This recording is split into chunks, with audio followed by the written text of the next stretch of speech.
میں بہک سکوں یہ مجال کیا، میرا رہنما کوئی اور ہے۔ نحمدہ ونصلی علی رسولہ النبی الکریم الامین، اما بعد فاعوذ باللہ السمیع العلیم من الشیطان الرجیم، بسم اللہ الرحمن الرحیم۔ قال اللہ تبارک و تعالی فی القرآن الحکیم، ان اللہ وملائکتہ یصلون علی النبی یا ایہا الذین آمنوا صلوا علیہ وسلموا تسلیما۔ الصلاۃ والسلام علیک یا رسول اللہ، الصلاۃ والسلام علیک یا نبی اللہ، الصلاۃ والسلام علیک یا شفیع المذنبین وعلی آلک واصحابک یا رحمۃ للعالمین۔ اللہ تبارک و تعالیٰ کی بے حد و حساب حمد و ثنا، سرور کونین جان عالم وجہ تخلیق کائنات حضرت محمد مصطفیٰ صلی اللہ علیہ وآلہ وسلم اور آپ کے جمیع آل و اصحاب کی بارگاہ ناز میں انتہائی تعظیم، تکریم، ادب اور احترام کے ساتھ درود و سلام کے نذرانوں کے بعد، سامعین ذی وقار، میرے دینی اور یقینی دوستوں، بزرگوں اور بھائیوں، قرآن کریم فرقان حمید کی تفسیر کے سلسلے میں ہمارا تفسیری سلسلہ تفسیر اعجاز القرآن کے نام سے بحمدہ تعالی جاری ہے، اور اللہ تبارک و تعالی سے دعا ہے کہ اللہ تعالی اسے باحسن طریقے مکمل کرنے کی توفیق مرحمت فرمائیں۔ تفسیر اعجاز القرآن کے سلسلے میں ہم تفسیر سورہ نساء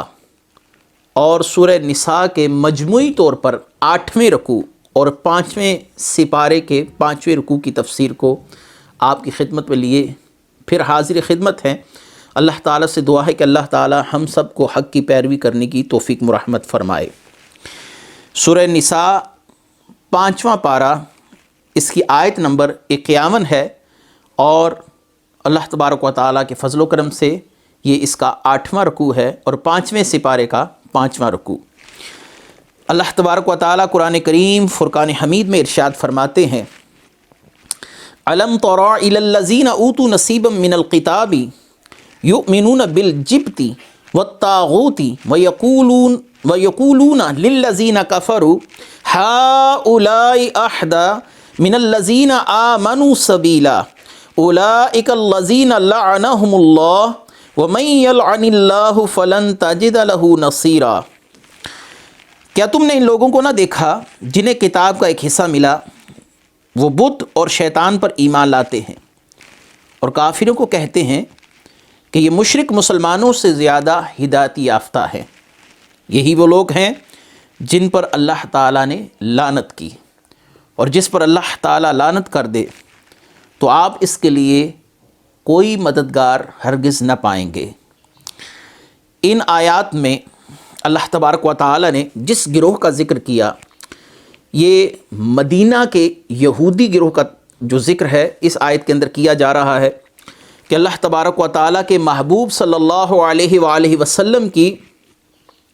دشمنی میں کعب بن اشرف اپنے ساتھ اپنے 30 یہودی رفقا کو لے کر مدینے پہنچا۔ اب چونکہ رسول اللہ صلی اللہ علیہ وسلم کا یہودیوں کے ساتھ معاہدہ تھا کہ ہم آپس میں ایک دوسرے کے خلاف تلوار نہیں نکالیں گے، لہٰذا اس معاہدے کی بنا پر یہودی اب بند چکے تھے، وہ رسول اللہ صلی اللہ علیہ وسلم کے خلاف اگرچہ دلوں کے اندر بہت زیادہ کینہ اور حسد رکھتے تھے، لیکن اب آپ صلی اللہ علیہ وسلم کے ساتھ عملی طور پر اس معاہدے کی وجہ سے نہیں لڑ سکتے تھے۔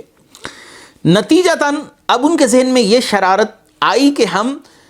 اہل مکہ سے اس بات کا اظہار کریں کہ وہ رسول اللہ صلی اللہ علیہ وسلم پر حملہ کریں، اور آپ صلی اللہ علیہ وآلہ وسلم پر جب اہل مکہ یعنی کفار مکہ حملہ کریں گے تو ہم رسول اللہ صلی اللہ علیہ وآلہ وسلم کے خلاف علم بغاوت بلند کر دیں گے۔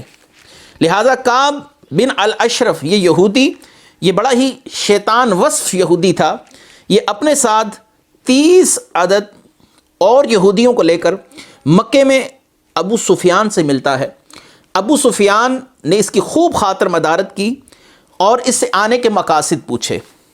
اور ان مقاصد میں کعب بن اشرف نے جو پہلا مقصد اسے بیان کیا کہ وہ نبی کریم صلی اللہ علیہ وسلم کے خلاف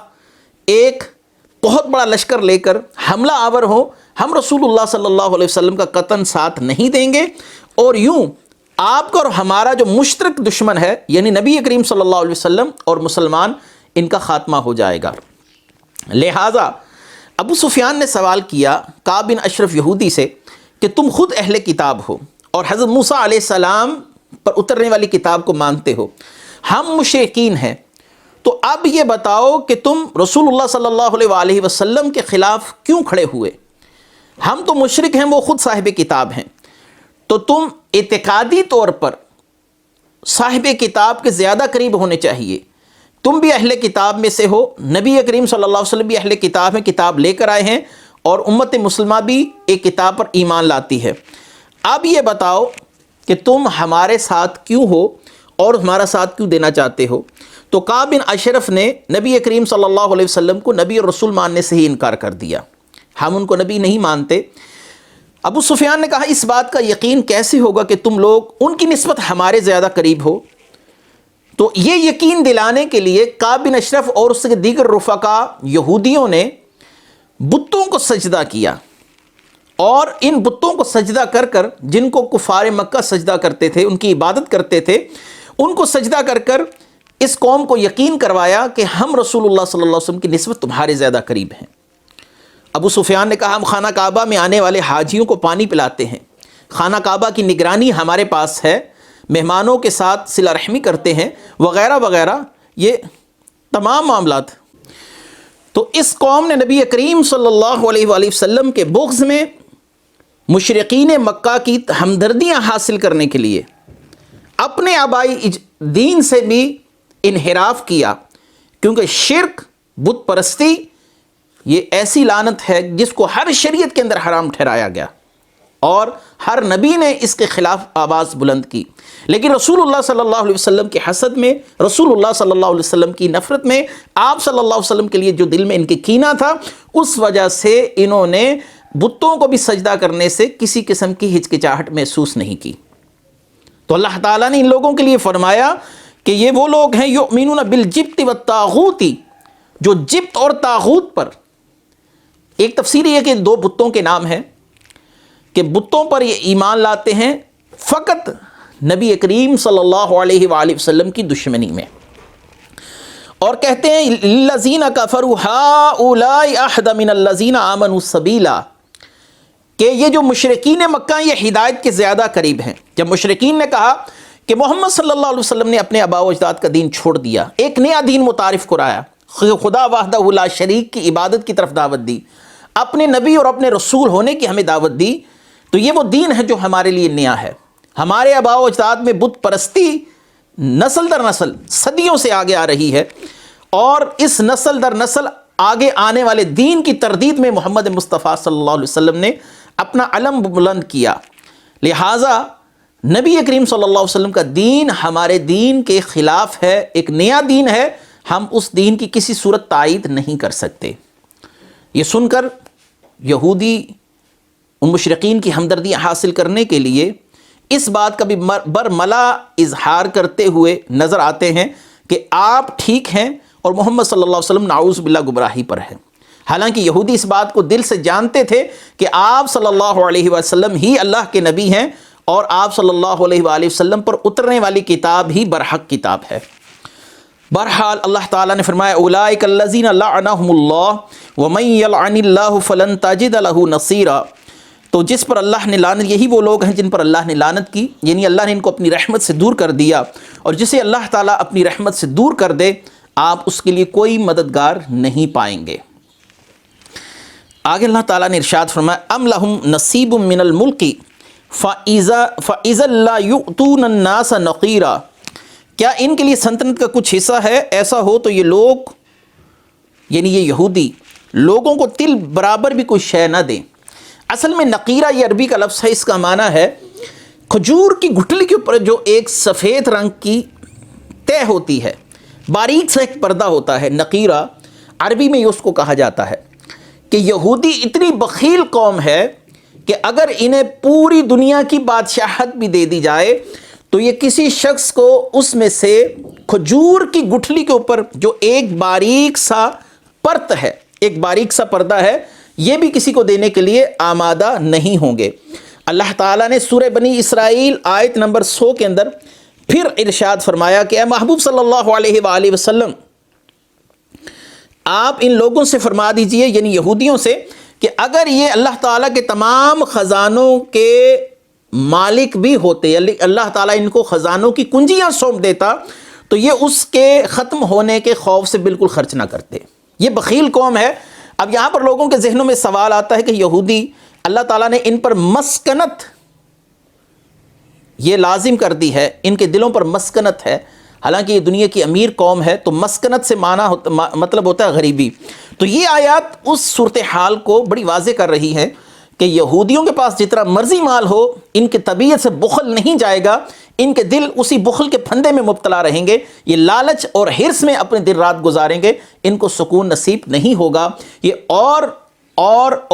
کی دوڑ میں شامل رہیں گے، ان کا دل کبھی بھی اطمینان نہیں پائے گا۔ وہ شخص جس کو اللہ تعالیٰ نے بقدر کفایت رزق دیا اور وہ اس پر قناعت کرتا ہے تو وہ دل کا غنی ہے، اور وہ شخص جس کو اللہ تعالیٰ نے پوری دنیا کی بھی دولت دی ہو لیکن اس کا دل حرص اور لالچ کے پھندے میں مبتلا ہو، تو ایسا شخص مسکنت میں مبتلا ہے اور وہ بے چینی کی حالت میں رہتا ہے۔ یہ بے چینی ہی اس کے لیے مسکنت ہے، غریبی ہے۔ اللہ تعالیٰ نے ارشاد فرمایا ام یحسدون الناس علی ما آتاہم اللہ من فضلہ فقد آتینا آل ابراہیم الکتاب والحکمت وآتیناہم ملکا عظیما۔ یہ لوگ اس بات پر حسد کرتے ہیں جو اللہ نے انہیں اپنے فضل سے عطا فرمایا، پس بے شک ہم نے ابراہیم کی اولاد کو کتاب اور حکمت عطا فرمائی اور انہیں بہت بڑی سلطنت عطا فرمائی۔ یہودیوں کا نبی کریم صلی اللہ علیہ وسلم سے حسد، اس کے بعد آپ صلی اللہ علیہ وآلہ وسلم کو نبوت جو اللہ نے عطا فرمائی، جو کتاب عطا فرمائی، آپ صلی اللہ علیہ وسلم کو جو نصرت عطا فرمائی، آپ صلی اللہ علیہ وسلم کو جو غلبہ عطا فرمایا، یہودی دل و دل کے اندر اس بات سے کڑتے رہتے تھے، جلتے رہتے تھے، حسد محسوس کرتے تھے۔ اور ایک تفسیر اس آیت کی یہ کی گئی کہ کثرت ازواج پر یہودی آپ صلی اللہ علیہ وسلم سے حسد کرتے تھے۔ اگر وہ اپنی کتاب کو کھول کر دیکھ لیتے اور اپنی آسمانی کتابوں کو بنظر عمیق دیکھتے تو کثرت ازواج یہ قطعاً منافی نبوت نہیں ہے۔ خود یہودیوں کی کتابوں میں یہ بات موجود ہے کہ حضرت داؤد علیہ السلام جو اللہ کے نبی تھے، ان کی 99 بیویاں تھیں، اور حضرت سلیمان علیہ السلام آپ کی 1000 کے قریب ازواج تھیں، اور جن میں سے 300 عورتیں آزاد تھیں اور 700 عورتیں باندیاں تھیں۔ جب کثرت ازواج رسول اللہ صلی اللہ علیہ وآلہ وسلم کے لیے، یعنی صرف 11 ازواج جو راجح قول ہے، اس کے مطابق 11 ازواج کو یہ منافی نبوت سمجھتے تھے کہ رسول اللہ صلی اللہ علیہ وسلم کی کثرت ازواج یہ گویا آپ صلی اللہ علیہ وسلم کی نبوت کے منافی ہے۔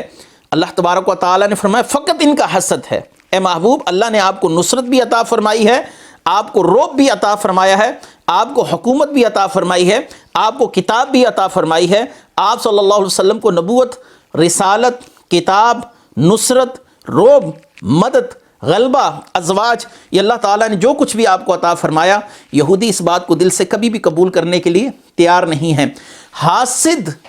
اللہ تعالیٰ کی تقسیم پر اعتراض کرنے والا ہوتا ہے۔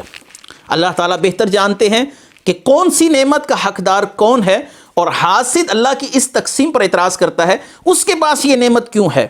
اور اللہ نے اس کو نعمت کیوں دی۔ حاسد اصل میں اس شخص پر اعتراض نہیں کر رہا ہوتا، اللہ کی عطا پر، اللہ تعالیٰ کی تقسیم پر اعتراض کر رہا ہوتا ہے، اس لیے حسد کو گناہ کبیرہ کہا گیا۔ اللہ تبارک و تعالیٰ نے ارشاد فرمایا فَمِنْهُمْ مَنْ آمَنَ بِهِ وَمِنْهُمْ مَنْ صَدَّ عَنْهُ وَكَفَى بِجَهَنَّمَ صَعِيرًا، ان میں سے کوئی تو اس پر ایمان لایا اور کسی نے اس سے منہ پھیرا، عذاب کے لیے جہنم کافی ہے۔ رب کریم صلی اللہ علیہ وآلہ وسلم نے جب اپنے محبوب کریم صلی اللہ علیہ وسلم کو اعلان نبوت کا حکم دیا، اور آپ صلی اللہ علیہ وسلم اس کے بعد بہت سی پریشانیاں، آفات و بلیات سے اللہ تبارک و تعالیٰ نے آپ کی حفاظت فرمائی اور آپ ہجرت مدینہ کر مدینہ پہنچتے ہیں، تو مدینے میں عبداللہ بن سلام اور ان کے ساتھ والے لوگ آپ صلی اللہ علیہ وسلم کی نشانیاں پہچان کر آپ صلی اللہ علیہ وآلہ وسلم پر ایمان لے آئے. یہ ان لوگوں کا ذکر ہے. فَمِنْهُمْ مَنْ آمَنَ بِهِ، بہت سے لوگوں نے ان میں سے ایمان بھی لایا، یعنی عبداللہ بن سلام اور ان جیسے دیگر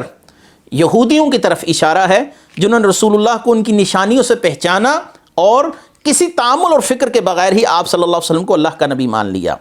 اور کچھ وہ ہیں من صد عنہ، جو راستہ روکتے ہیں، نہ خود مسلمان ہوتے ہیں نہ دوسروں کو ہونے دیتے ہیں. اس میں کعب بن اشرف اور اس جیسے لوگوں کے لیے اللہ تبارک و تعالیٰ نے جہنم کی وعید سنائی. وَقَفَا بِجَهَنَّمَ صَعِيرًا، اللہ تعالیٰ کی بھڑکتی ہوئی جہنم ہے ان لوگوں کے لیے. اگلی آیت مبارکہ ان الذین کفروا بآیاتنا سوف نصلیہم نارا کلما نضجت جلودہم بدلناہم جلودا غیرہا لیذوقوا العذاب ان اللہ کان عزیزا حکیما. بے شک وہ لوگ جنہوں نے ہماری آیتوں کا انکار کیا، ان قریب ہم ان کو آگ میں داخل کریں گے. جب کبھی ان کی کھالیں خوب جل جائیں گی تو ہم ان کی کھالوں کو دوسری کھالوں سے بدل دیں گے. عذاب کا مزہ چکھ لیں، بے شک اللہ زبردست حکمت والا ہے. کلما نضجت جلودہم بدلناہم جلودا غیرہا، اللہ تعالیٰ ان لوگوں کو آگ میں داخل فرمائیں گے اور ان کی کھالوں کو خوب جلایا جائے گا اور کھالوں کو کھال کے ساتھ بدل دیا جائے گا. یاد رہے کہ نبی کریم صلی اللہ علیہ وآلہ وسلم کی حدیث مبارکہ ہے کہ کافر کی صورتحال جہنم میں یہ ہوگی کہ اس کی داڑھ کو دوزخ میں احد پہاڑ جتنی جسامت عطا کر دی جائے گی، یعنی جسم کو اللہ تعالیٰ اس کے پھیلا دے گا اور اس کی کھال کو جلایا جائے گا اور اس کی کھال کی موٹائی 3 دن کی مسافت ہوگی. یہاں پر سوال یہ ہے کہ جس کھال کے ساتھ اس نے دنیا میں گناہ کیے وہ کھال تو جل جائے گی، اور پھر جو دوسری کھال اس پر پیدا کی جائے گی، یہ بعض لوگوں کا اعتراض ہے قرآن کریم پر، اس کھال کا قصور کیا یا اس کھال کو کیوں جلایا جائے گا جو اس کے ساتھ گناہ میں شامل ہی نہیں. تو یہ اعتراض بالکل عبث ہے، فضول ہے. اللہ تعالیٰ اس کی اسی کھال کو دوبارہ سے پھر پیدا فرمائیں گے، اسی کھال کو جلایا جائے گا، پھر اس کھال کو دوبارہ صحیح فرمائیں گے، پھر اسی کھال کو جلایا جائے گا. اس کی مثال وہی جو نبی کریم صلی اللہ علیہ وسلم کی حدیث میں ہے کہ جس شخص نے خودکشی کی اور اپنے آپ کو کسی آلے سے قتل کیا، وہ شخص اپنے آپ کو نقصان دے گا، اللہ تعالیٰ پھر اس کو صحیح حالت میں فرما دیں گے، دوبارہ اسی تکلیف اور اذیت سے گزرتا رہے. دوبارہ وہ اپنی اسی کھال کو اپنے جسم کو نقصان دے گا، اللہ تعالیٰ اسی کو صحیح فرما دیں گے، پھر دوبارہ اس کو اسی صورتحال سے گزرنا پڑے گا. تو یہاں پر جس کھال کا ذکر ہے یہ وہی کھال ہوگی جو دنیا میں ہوگی. اور اس کی مثال ایسے ہے جیسے کوئی انسان بہت موٹا ہو جاتا ہے اور کسی انسان کو کسی بیماری کے باعث آپ دیکھیں گے بہت دبلا ہو جاتا ہے، جیسے اس کا جسم بسیط ہو جاتا ہے اور اس کا جسم پھیل جاتا ہے، ایسی اللہ تعالیٰ دنیا کے اندر اگر ایسا کرنے پر قادر ہیں تو قیامت والے دن اللہ تعالیٰ تو ہر شے پر قادر ہے. انسان کے جسم کو اتنا بسیط اور اتنا وسیع کر دے گا کہ اللہ تبارک و تعالیٰ اس کے پورے جسم پر مختلف قسم کے عذاب کی صورتحال گزارے گا اور وہ شخص اس اذیت سے گزرے گا جس اذیت سے وہ ایک عام جسم کے ساتھ نہیں گزر سکتا. اس کے جسم کی موٹائی اور لمبائی اس لیے زیادہ کی جائے گی تاکہ عذاب کی تکلیف کو وہ زیادہ سہ سکے. والذین آمنوا وعملوا الصالحات سندخلهم جنات تجری من تحتها الانہار خالدین فیہا ابدا لهم فیہا ازواج مطہرۃ وندخلهم ظلا ظلیلا. اور وہ لوگ جو ایمان لائے اور انہوں نے اچھے عمل کیے، ان قریب ہم انہیں ان باغوں میں داخل کریں گے جن کے نیچے نہریں جاری ہیں، وہ ان میں ہمیشہ رہیں گے، ان کے لیے وہاں پاکیزہ بیویاں ہیں اور ہم انہیں وہاں داخل کریں گے جہاں سایہ ہی سایہ ہوگا. اللہ تبارک و تعالیٰ نے گویا اس آیت میں ارشاد فرمایا کہ اہل ایمان، اہل اطاعت رسول صلی اللہ علیہ وسلم کو ہم جنت میں داخل کریں گے. لہم فیہا ازواج مطہرۃ، جن میں ان کے لیے پاکیزہ بیویاں ہیں. ان پاکیزہ بیویوں سے مثال ایسی بیویاں جن کو پہلے جن و انس نے مس نہیں کیا، جن کو کسی غیر نے نہ دیکھا نہ چھوا، اور وہ شرم و حیا والی بیویاں جیسا کہ اللہ تبارک و تعالیٰ نے سورہ الرحمن میں فرمایا گویا کہ وہ یاقوت اور مرجان کی طرح ہوں. اور ایک تفسیر اس کی یہ کی گئی کہ عمومی طور پر جن آلائشوں سے عورتیں ملوث ہوتی ہیں، جن گندگیوں سے عورتیں ملوث ہوتی ہیں، اللہ تعالیٰ نے یہ ان عورتوں میں پیدا نہیں فرمائی. یعنی وہ آلائشیں جن سے عمومی طور پر اس دنیا میں عورتوں کو گزرنا پڑتا ہے، اللہ تبارک و تعالیٰ نے اہل جنت حوروں کو ان تمام معاملات سے دور رکھا ہے۔ مزید ارشاد فرمایا وَنُدْخِلُهُمْ ظِلًّا ظَلِيلًا، کہ ہم انہیں ایسی کشادہ جگہ پر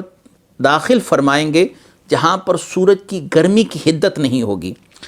آپ جب دھوپ کے اندر بیٹھی تو تپتی ہوئی دھوپ انسان کے جسم کو جلاتی ہے، اور بعض اوقات دھوپ اتنی مدھم ہوتی ہے کہ اس کی گرمائش سے انسان کو تسلی اور تشفی نہیں ہوتی۔ تو یہ دھوپ ایسی ہوگی نہ جس کے اندر بہت زیادہ شدت ہوگی نہ بہت زیادہ کمی ہوگی، اس دھوپ میں بیٹھ کر انسان کو راحت ملے گی، اور اللہ تعالیٰ نے یہ مقام اپنے محبوب بندوں کے لیے رکھا ہے۔ اللہ تعالیٰ ہمیں اپنے محبوبوں کے ساتھ دنیا میں بھی رکھے اور آخرت میں بھی رکھے۔ ان اللہ یأمرکم ان تودوا الامانات الی اہلھا وَإِذَا حَكَمْتُمْ بَيْنَ النَّاسِ أَن تَحْكُمُوا بِالْعَدْلِ إِنَّ اللَّهَ نِعِمَّا يَعِظُكُمْ بِهِ إِنَّ اللَّهَ كَانَ سَمِيعًا بَصِيرًا، بے شک اللہ تمہیں حکم دیتا ہے کہ امانتیں جن کی ہیں ان کے سپرد کرو، اور یہ کہ جب تم لوگوں میں فیصلہ کرو تو انصاف کے ساتھ فیصلہ کرو، بے شک اللہ تمہیں کیا ہی خوب نصیحت فرماتا ہے، بے شک اللہ سننے والا دیکھنے والا ہے۔ اس آیت کا شان نزول سیدنا کلید بردار بیت اللہ شریف سیدنا عثمان بن طلحہ الحجمی ان کے لیے بیان کیا جاتا ہے۔ ہوا یوں کہ جب نبی کریم صلی اللہ علیہ وآلہ وسلم فتح مکہ والے دن مکے میں داخل ہوئے تو آپ صلی اللہ علیہ وآلہ وسلم نے سیدنا عثمان بن طلحہ جو اس وقت تک مسلمان نہیں ہوئے تھے ان سے بیت اللہ کی چابی طلب فرمائی۔ وہ بیت اللہ کے کنجی بردار تھے، آپ صلی اللہ علیہ وآلہ وسلم کو چابی دینے میں حیل و حجت سے کام لے رہے تھے۔ پھر آپ صلی اللہ علیہ وسلم نے ان سے چابی لے کر اپنے پاس رکھی۔ حضرت عباس نے اس بات کا